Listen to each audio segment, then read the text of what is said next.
Good morning बच्चों। हम आपको दो बैलों की कथा सुना रहे थे और इसके जो लेखक हैं वो मुंशी प्रेमचंद जी हैं।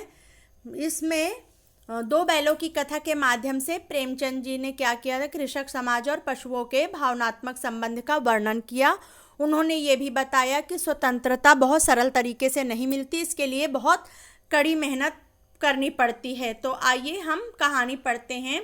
ये जो दो बैलों की कथा है वो झूरी काछी के दो बैल थे जिनका नाम हीरा मोती था। दोनों बैल एक दूसरे को बहुत प्यार करते थे। अगर एक नाद में मुंह डालता तो दूसरा भी उसी समय डालता, अगर एक निकाल लेता तो दूसरा भी निकाल लेता। दोनों मूक भाषा में एक दूसरे से प्यार जता लेते और दोनों बात कर लिया करते थे। एक बार पत्नी के कहने पर झूरी ने दोनों बैलों को अपने साले को दे दिया। जब साला बैल ले जा रहा था तो रास्ते में दोनों हीरा और मोती ने उसको बहुत परेशान किया। परेशान होकर अंत में जब वो गांव पहुंचा तो उसने उनको एक रस्सी में बांध दिया और शाम को गुस्से के कारण सूखा चारा भूसा डाल दिया। उनको बड़ा अपमान लगा दोनों बैलों को। तो रात को जब सब सो गए तो दोनों बैल वापस अपने गांव भाग आए। जब सुबह झूरी ने देखा तो बहुत खुश हुआ और उनको बड़े प्यार से सहलाने लगा। गांव के बच्चे और लोग जो थे वो भी देखकर बड़े खुश हुए कि मतलब ये दोनों बैल अपने मालिक को कितना प्यार करते हैं। दूसरे दिन उसका साला आया गया, उसका नाम गया था। तो जब साला आया तो वो दोनों बैलों को वापस अपने गांव ले गया और इस बार खूब मोटी रस्सी में उनको बांध दिया। उसी घर में एक लड़की रहती थी जो उन दोनों बैलों को रोज रात को रोटी दे दिया करती थी। वो बहुत प्यार करती थी। अब वो जो गया था गुस्से के मारे इस बार क्या करा कि खेत में उससे खूब काम करवाता था और रात को सूखा सा चारा भूसा डाल दिया करता था।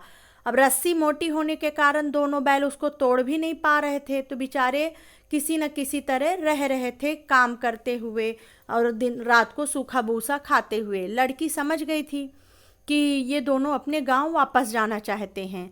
तो लड़की ने क्या किया, रस्सी खोल दिया। पर दोनों बैल सोच रहे थे कि अगर हम भागेंगे तो हम ये जो मालिक है ये लड़की को मारेगा। लेकिन तभी लड़की ने चिल्लाना शुरू कर दिया कि फूफा जी के यहाँ से आए हुए बैल भाग रहे हैं। गया उन दोनों बैलों के पीछे भागा और साथ में कुछ आदमी भी लेकर भागा, लेकिन वो दोनों बैल उनके हाथ नहीं आए और गांव से दूर चले गए। और जाते जाते इस बार क्या हुआ, वो लोग रास्ता भटक गए। रास्ता भटकने के कारण वो उनको एक खेत मिला।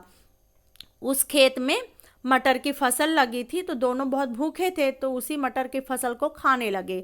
और खाते खाते फिर जब खेलने कूदने लगे, थोड़ा सा आगे चले तो जब वो मटर फिर से खाने लगे तो एक मालिक आया और उनको डंडे मारते हुए कांजी हाउस में ले जाकर बंद कर दिया। अब कांजी हाउस में बंद होने के कारण मतलब वहाँ पर उनको चारा भूसा तो भला कोई बात ही नहीं, दिन भर ऐसे भूखे प्यासे रहे। उन्होंने देखा कि वहाँ बहुत सारे जानवर हैं, मतलब वो अकेले नहीं हैं। और भी कांजी हाउस जहाँ पशुओं को कैद किया जाता है उसको कांजी हाउस बोलते हैं, वहाँ बहुत सारे जानवर रहते हैं। तो वहाँ और भी जानवर थे। अब हीरा मोती को लगा कि हम लोग तो कैद है पर ये बेचारे क्यों कैद रहे, इनको आज़ाद किया जाए। तो हीरा दीवार तोड़ने लगा। जब दीवार की थोड़ी सी मिट्टी सरकी उतने में मालिक आया और उसने डंडे मारकर मोटी रस्सी से हीरा को बांध दिया। जब बांध दिया तो मोती को अब अच्छा ना लगा। उसने क्या किया, उसने भी उसी जगह से दीवार तोड़ना शुरू किया। थोड़ा सा दीवार जब तोड़ा तो दीवार टूट गई, तो उसको हिम्मत आई और उसने पूरी दीवार गिरा दिया और सारे पशुओं को बारी बारी से बाहर निकालना शुरू किया। लेकिन जो गधे थे, कहते हैं गधा मूर्ख होता है, अकल उनके होती नहीं, तो वो लोग बस वैसे चुपचाप खड़े रहे। फिर किसी तरह धक्का मार मार के हीरा मोती ने उनको भी बाहर निकाल दिया। अब जब सारे जानवर भाग गए तो वो कांजी हाउस के मालिक इन दोनों को पकड़ लिए और खूब मार पीट के अब इस बार मोती को भी मोटी रस्सी में बांध दिया। अब जब दोनों बंधे रहे तो एक हफ्ता बीत गया, उनको चारा भूसा कुछ न दिया गया, कभी कभी पानी भर दे दिया जाता था। इसके कारण वो दोनों बैल काफ़ी कमज़ोर हो गए और उनसे ठीक से खड़ा भी नहीं हुआ जा रहा था। एक हफ्ते के बाद दोनों बैलों को नीलाम कर दिया गया। नीलाम करने के बाद जो वो बूढ़ा था इन बैलों को नीलाम करके वापस ले जा रहा था, तो थोड़ी दूर इन लोगों से चलते भी नहीं बन रहा था। लेकिन जब थोड़ी दूर चले तो उनको अपना गांव, अपनी गली, अपना गलियारा सब जाना पहचाना लगने लगा। और उनमें हिम्मत आई कि अरे ये तो हमारा ही गांव है, यहीं हम लोग खाया पिया करते थे, यहीं खेतों में काम करते थे। उनमें हिम्मत जगी और वो तेज गति से अपने गांव की तरफ भाग गए और अपने घर में जाके खड़े हुए।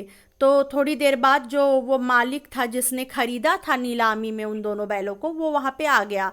तो जब वो बैलों को ले जाने के लिए बढ़ा, तो वहाँ पे झूरी आ गया और उसने कहा कि तुम मेरे बैलों को क्यों लिए जा रहे हो।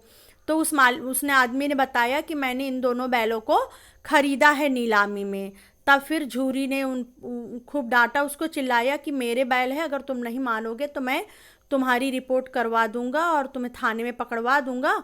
और इस प्रकार चिल्लाया। जब वो नहीं मान रहा था, बैलों को लेने के लिए बढ़ा, तो हीरा और मोती ने उसको डरा धमका कर खदेड़ के गांव के बाहर कर दिया। और इस प्रकार अंत में दोनों बैल अपने मालिक से मिले और सारे गांव वाले भी खूब खुश हुए। तो इस प्रकार बच्चों आपने देखा कि कहानी में सिर्फ दो बैल ही नहीं, मतलब वो कहने के लिए तो वो बैल थे, पशु थे, लेकिन आदमी में और पशुओं में कितना संबंध है ये आप इस कहानी में के माध्यम से देख सकते हैं। कि वो दोनों बैल, अब जैसे प्रेमचंद ने लिखा कि स्वतंत्रता महज सरलता से नहीं मिलती, इसके लिए बहुत संघर्ष करना पड़ता है। तो आपने देखा कि दोनों बैल अपनी आज़ादी के लिए, अपने मालिक तक पहुंचने के लिए दोनों बैलों ने कितनी तकलीफ़ें सही, कितने कष्ट सहे, तब जाकर वो अपने मालिक के पास पहुँचे। तो इस प्रकार से ये कहानी हमें आज़ादी के आंदोलन से, यानी एक तरफ से स्वतंत्रता के बारे में ये कहानी बता रही है कि अंत में खूब मेहनत करने के बाद वो दोनों बैल आज़ाद हो गए और अपने मालिक के पास पहुंच गए।